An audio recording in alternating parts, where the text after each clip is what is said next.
విశాఖలో Tirumala Sharada పీఠాధిపతికి big shock తగిలింది. తిరుమలలో విశాఖ శారదా పీఠానికి టీటీడీ నోటీసులు జారీ చేసింది. 15 రోజుల్లోగా ఖాళీ చేయాలి అంటూ శారదా పీఠాన్ని భవనాన్ని ఖాళీ చేయాలి అంటూ ఆదేశాలు జారీ చేశారు. టీటీడీ నిబంధనలకు విరుద్ధంగా అక్కడ అక్రమ నిర్మాణాలు చేపట్టారు అంటూ నిర్ణయించారు. దీనిపై పూర్తి నివేదిక వచ్చిన తర్వాత నోటీసులు జారీ చేసినట్టుగా తెలుస్తోంది. అక్రమ నిర్మాణాలపై కోర్టుకు కూడా వెళ్లారు హిందూ ధర్మ పరిరక్షణ సమితి సంఘాలు. కోర్టులో టీటీడీకి అనుకూలంగా తీర్పు వచ్చింది. విశాఖ శారదా పీఠంపై కూడా ఎన్నో ఆరోపణలు ఉన్నాయి.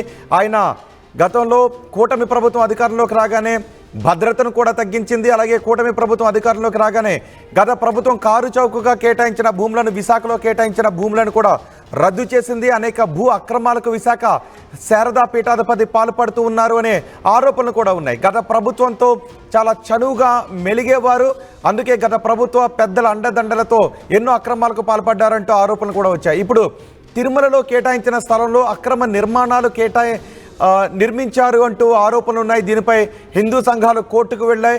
కోర్టు ఆదేశాలతో ఇప్పుడు ఆ భవనాన్ని ఖాళీ చేయాలి అంటూ టీటీడీ నోటీసులు జారీ చేసినట్టుగా తెలుస్తోంది.